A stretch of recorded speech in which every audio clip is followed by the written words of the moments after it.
Na verdade, a minha participação nesse mundo do capital empreendedor começou quando em 2007, na verdade, 2007 a 2009, eu fiz o meu mestrado em Ciência da Computação, lá no Centro de Informática, uma parceria do mestrado profissional do nosso Softex com o Centro de Informática, e a gente foi lá da primeira turma e eu fiquei inquieto, o que é que eu vou fazer de dissertação. Então, a minha dissertação de mestrado em 2009, lá se vão 10 anos, o título era Fontes de Financiamento para as Empresas de Base Tecnológica.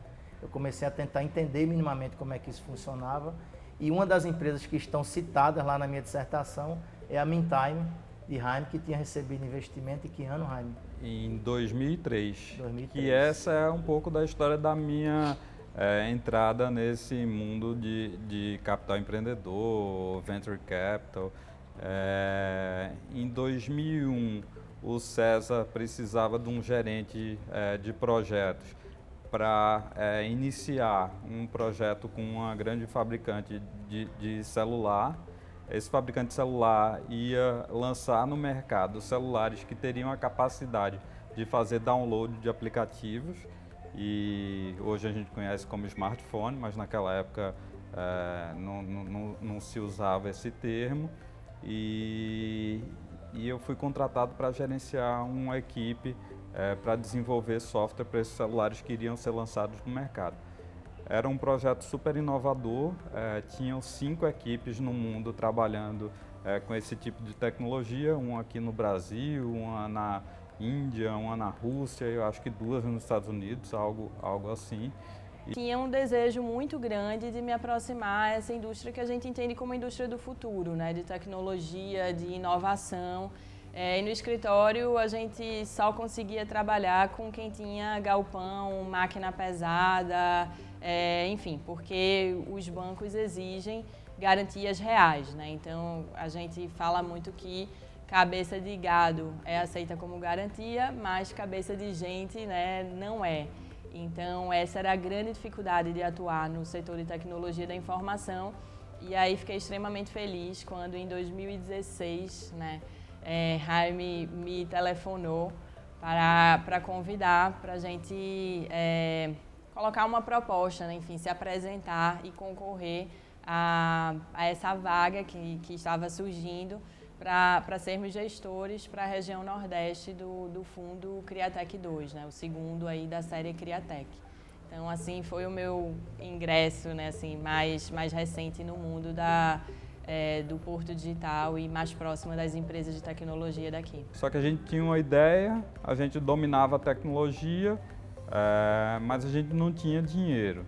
Por coincidência, no final de 2002, mais ou menos, eu conheci um cara chamado Marcos Regueiro, num evento em São Paulo, a gente começou a conversar e ele perguntou o que eu fazia. Eu contei essa história, disse que queria montar uma empresa que iria fazer jogos para celular, e ele perguntou: Jaime, você sabe o que é que eu faço? Não, Marcos, eu invisto em empresas como essa que você quer criar. Você tem um plano de negócio? Eu disse: não, mas eu consigo montar um para você. Tá, monta um plano de negócio e me manda, e eu vou analisar essa tua ideia. Então, a partir daí que eu me deparei com esse mundo de capital empreendedor e que iniciei essa trajetória, primeiro do lado do empreendedor, recebendo investimento. Então, nós rodamos a empresa de 2003 a 2008, e em 2008 eu e Geber a gente resolveu sair da empresa, vender nossa parte, e nesse processo de saída da Meantime eu vi uma notícia no Valor Econômico falando que o BNDES ia iniciar o Fundo Criatec 1, que era uma primeira iniciativa do BNDES no sentido de incentivar investimento em startups aqui no país. Quem estava dando entrevista era um sócio da gestora ganhadora lá do edital do Criatec 1, que era Zé Arnaldo Deutsch, que era exatamente quem eu tinha contratado em 2002, 2003 para me ajudar a fazer o plano de negócio da Meantime.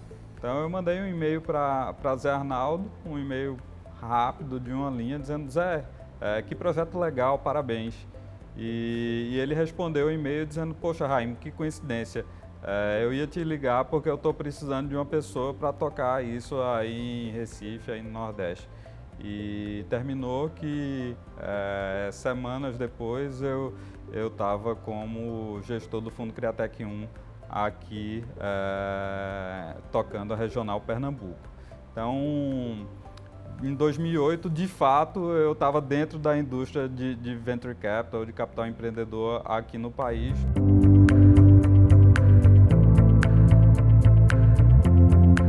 E a gente olhando para o futuro e pensando sobre o nosso futuro, a gente viu que devia se juntar e montar uma gestora com a tese de ser a principal gestora aqui do país, fora do eixo Rio-São Paulo, onde a maioria das gestoras estão concentradas. E assim nasceu a Triaxis, que é a nossa gestora e que hoje, junto com a Bozano Investimentos, toca o Fundo Criatec 2.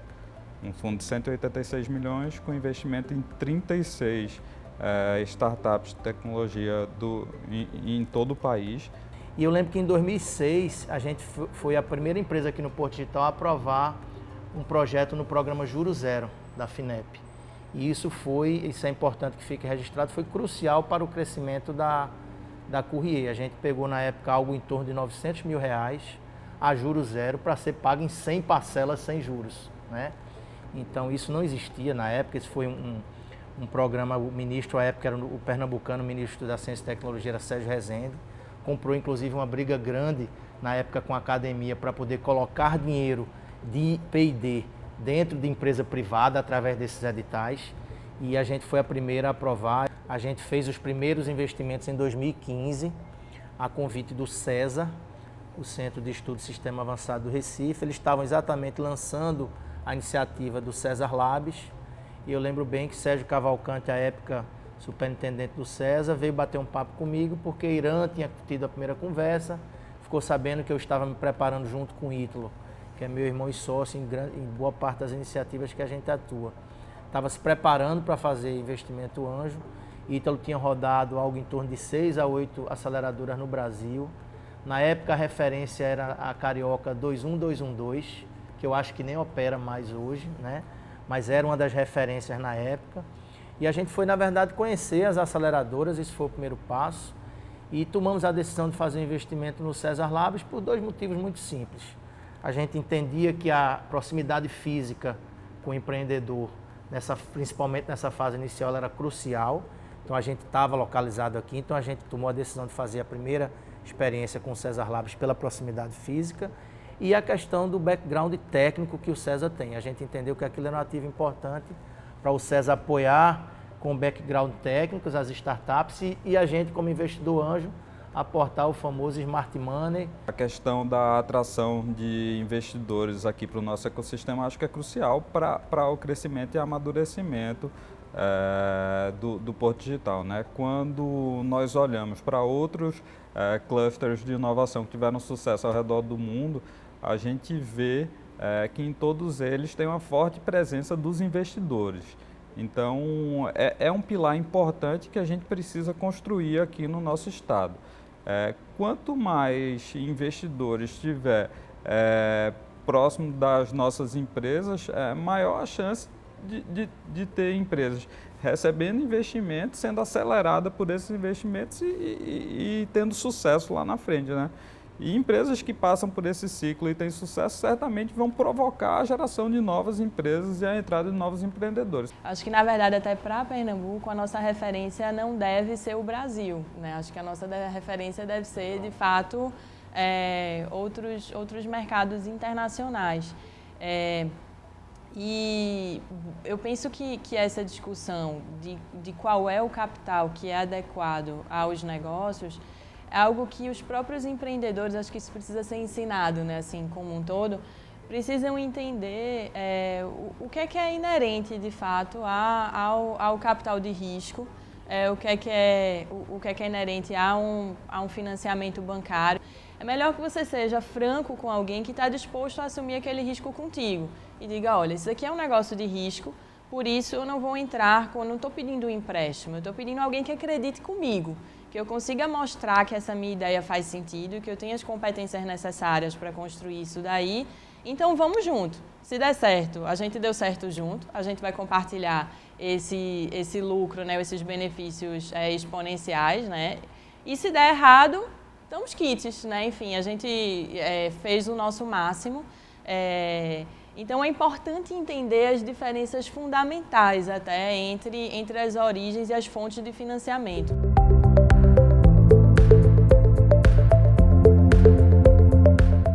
Tem muito investidor anjo ou pretenso investidor anjo que está querendo entrar nessa, e a primeira pergunta é assim: qual é a garantia que eu tenho de quantos % eu vou ter de resultado? Zero, né? A garantia que a gente tem é que 70% vão morrer.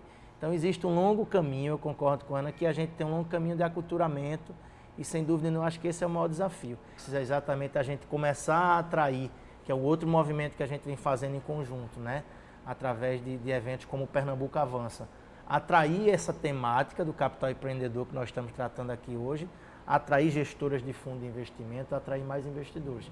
Se a gente começa a ter volume, tanto das startups quanto dos investidores em cada estágio de maturidade e tamanho de cheque, eu acho que a gente começa a ter um pouco mais de qualidade e o motorzinho, como a Ana falou, começa a girar de forma mais potente, né? Um ponto que vocês levantaram da mortalidade das startups, né, ou das empresas, eu vou fazer um contraponto. Embora nesse nosso negócio a gente saiba que algumas empresas vão morrer, tem-se trabalhos internacionais que mostram que as empresas investidas por Venture Capital, elas são mais lucrativas do que a média, elas crescem mais rápido do que a média e elas geram mais inovação do que a média. Então, é uma ferramenta super importante do ponto de vista dos empreendedores acessar o Venture Capital. A tradução aqui no Brasil é capital de risco, mas é bom que fique claro que o risco é o risco do investidor. Do ponto de vista do empreendedor, é um capital com muito menos risco ou sem risco. Ele estaria arriscando, o empreendedor estaria arriscando se estivesse pegando um empréstimo no banco e colocando o apartamento como garantia. Não é esse o caso. Capital de risco não tem garantia. Além do dinheiro que o empreendedor recebe para executar a ideia dele ou para fazer o crescimento planejado na empresa dele, ele recebe uma série de outras coisas que é dado pelos gestores de fundo de investimento. E aí cada gestora tem possibilidade de dar algum componente a mais. Mas componentes como conhecimento de gestão, governança, conhecimento financeiro, networking, atração de executivos de peso para a tua startup. Tudo isso vai junto com o dinheiro do investidor de capital de risco. Então, por isso que a gente chama que é um smart money, um dinheiro inteligente. Então, esse ponto eu acho importante.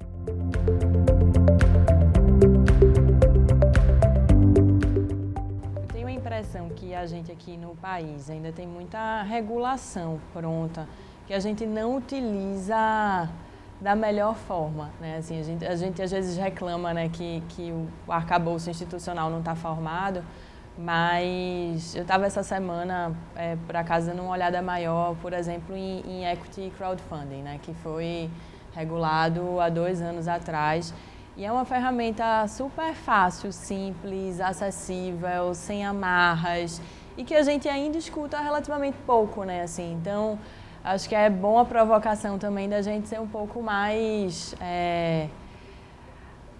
não sei, arriscar mesmo, né? Trazer novas formas de pensar, novas ferramentas, provocar novos modelos, enfim, acho que tem muito a ser feito, né? A partir de nós mesmos, né? Aqui no ecossistema.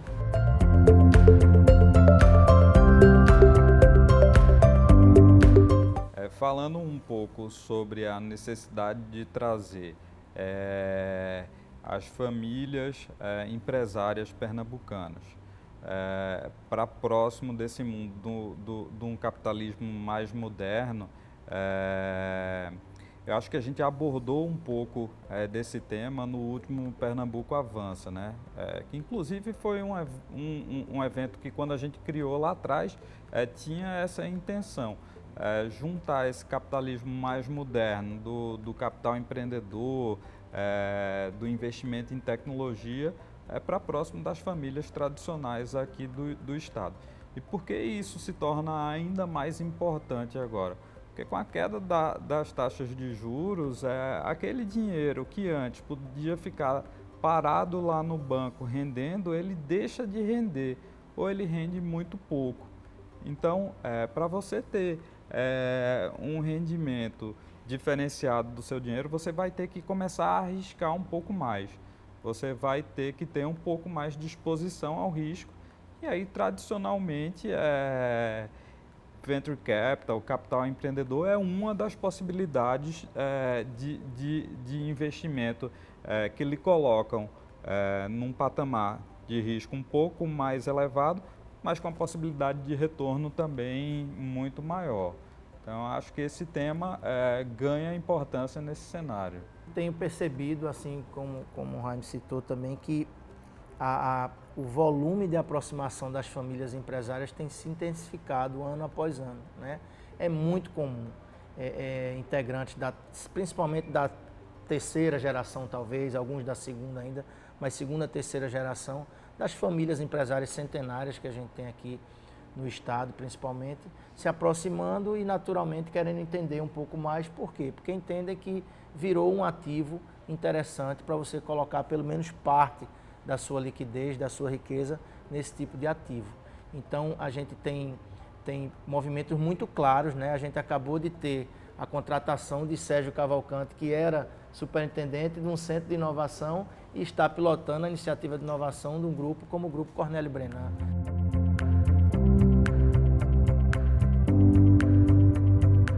Com relação à formação necessária, né, para se atuar nessa indústria de Venture Capital, a gente vive uma prévia disso quando a gente precisa encontrar diretores financeiros, né, os CFOs para as empresas investidas. Então, toda vez que o fundo investe em alguma empresa, a gente tem como prerrogativa indicar a diretoria financeira.